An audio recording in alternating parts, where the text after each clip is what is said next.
यह स्पष्ट हो गया कि चंदा देवी जी चुनाव लड़ रही हैं आरजेडी से? नहीं, मैं अभी आया हूँ कुछ दूसरे काम से, क्योंकि मेरे काम था अभी। एक्चुअली है क्या कि उनको मनाना मेरे लिए बहुत कठिन हो रहा है, और आज मैं 4 दिन से उनको मना ही रहा हूँ कि लड़ जाओ, क्योंकि मेरे बच्चे भी छोटे हैं, तो उनको थोड़ा सा डर लग रहा है कि भाई इनका पढ़ाई लिखाई क्या होगा क्या नहीं। तो मैं भी लगा हूँ, काश मान जाती तो मेरा भी सपना पूरा हो जाता। आप भी हैं भैया चुनावी मैदान में? नहीं, मैं तो शुरू से चुनावी मैदान में नहीं था। नहीं, लोग का बिल्कुल मन है, मैं जहाँ से चाहूँ वहाँ से मुझे टिकट मिल सकता है, लेकिन मुझे नहीं लड़ना है। लड़ना है जिसको, उसका एग्री होना बड़ा जरूरी है, क्योंकि उनको क्षेत्र में रहना है, उनको सेवा करना है, तो वो कितना तत्पर रहेंगी। और बच्चे मेरे और छोटे हैं अभी, तो उनका भविष्य भी तय करना है। मैं तो काम में रहता हूँ, तो उनके लिए थोड़ा सा टफ जॉब है, तो उनको बड़ा डिसाइड करने में वक्त लग रहा है।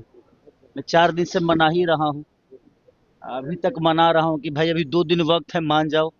मान जाओगी तो कुछ कर लेंगे भाई, आपका भी एक भविष्य हो जाएगा, और सेवा का मौका मिल रहा है लोगों का, ये बहुत कम लोगों को मिलता है, और मेरे पास अपॉर्चुनिटी है जो उनको मिल रही है। लेकिन उनको शायद स्टार की बीवी ही कहलाना है, उनको नेता नहीं कहलाना है, शायद इसलिए वो अभी ना कर रही हैं। और बच्चों से लगाव है, और छोटे हैं तो उनका भी एक इमोशन है, एक माता होने के नाते।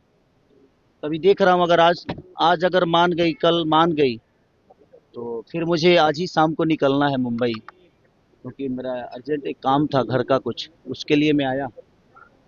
तो सब कुछ फाइनली है, बस उनका एग्री होना मेरे लिए बहुत मायने रखता है। बाकी हाँ, उनका एग्री थोड़ा सा मेरे लिए मुसीबत है, कि मैं अपने पत्नी का बात सुनता भी हूँ, क्योंकि मैं एक राम की तरह चाहता हूँ, नहीं सुनूंगा तो रावण बन जाऊंगा। इसीलिए चाहता हूँ कि भाई मेरी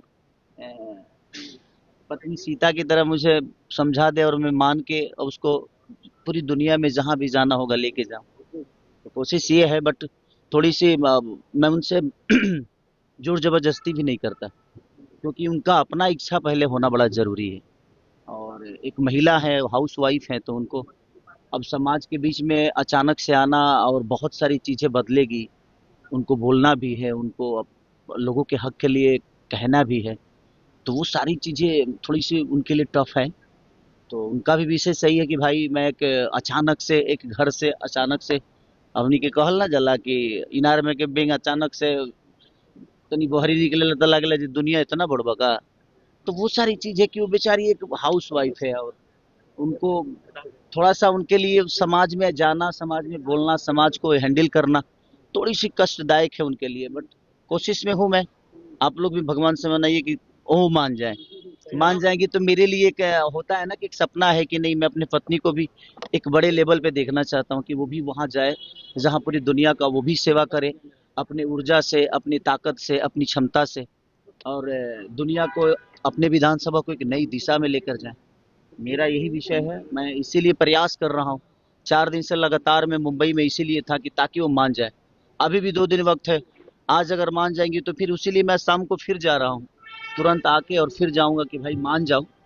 और मान जाएगी तो शायद कुछ जल्दी से खुशखबरी आप सबको दे दूंगा। चुनाव में बहुत सारे सेलिब्रिटी प्रचार करेंगे, कल मैथिली ठाकुर बीजेपी ज्वाइन की, आप किसके लिए प्रचार कीजिएगा?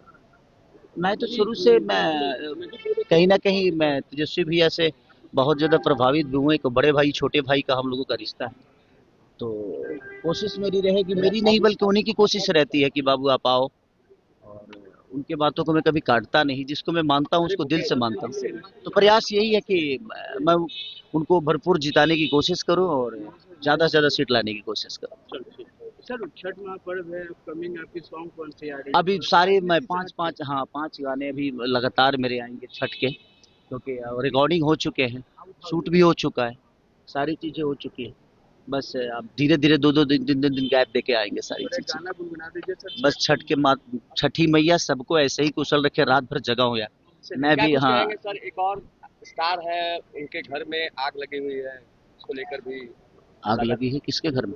ज्योति सिंह की अगर बात करें, छोड़ दीजिए। तो देखिए एक बात बताएं पिता आपसे, ने कहा कि एक बात बताऊं आपसे, हम लोगों को उस पर बात भी नहीं करना चाहिए, क्योंकि मैं नहीं चाहता कि उस पर बात करके उसको बड़ा लंबा किया जाए। वो उनका अपना मैटर है और सुलझने वाला है नहीं, तो हम उसको बात करके ना और उलझा रहे हैं। तो इससे बेहतर है कि भाई वो दोनों समझदार हैं, उस चीज को समझते हैं, वो लोग समझ ले। क्योंकि हम लोग कुछ भी बोलेंगे ना तो लोगों को यही लगता है कि नहीं हम मजे ले रहे हैं। हम मजे नहीं ले रहे, हमें भी बुरा लग रहा है कि भाई सबका अपना परिवार है, फैमिली है, घर है, बस जाए, दोनों एक हो जाए, चाहे पूरी दुनिया एक होकर जीवन को चलाए, क्या दिक्कत है किसी को। बट एज ए मैं एक दुनिया के नज़र में मेरा जो क्षमता है उसके लिए मेरी से सवाल दुनिया करती है। बट मैं सबसे बोलूंगा ना कि आप लोग इस सवाल को छोड़ दो। अब इस सवाल में कुछ रखा नहीं है, क्योंकि वो चीजें आती रहेगी जाती रहेगी और हम लोग फालतू में उलझते रहेंगे। भला बुरा हमें बोला जाता है, जबकि हम लोग सही बोलते हैं भाई। कोई पूछता है तभी आदमी जवाब देता है, नहीं पूछेगा तो क्यों जवाब देगा। ऐसा थोड़ी है कि मैं खोद के बोलता हूँ कि नहीं वही सवाल तुम लोग पूछो भाई, ऐसा नहीं है। मैं भी चाहता हूँ कि पूरी दुनिया एक होके रहे। हमारा एक रिश्ता है पति पत्नी का, मैं तो हमेशा प्रयास करता हूँ कि हमारा घर बचा रहे। और मेरी पत्नी अगर कुछ बोल भी देती है तो मैं उसका जवाब इसलिए नहीं देता हूँ कि मेरे लिए वो बात बड़ा नहीं है, मेरे लिए वो रिश्ते बड़े हैं। तो जिसके लिए रिश्ते बड़े होते हैं ना, वो बात को नहीं भूल, वो बात को भूल जाते हैं। और जिनके लिए बात बड़ा होता है ना, उनके लिए रिश्ते बड़े छोटे हो जाते हैं। तो मुझे लगता है कि रिश्तों को बड़ा रखिए, बातों को भूल जाइए।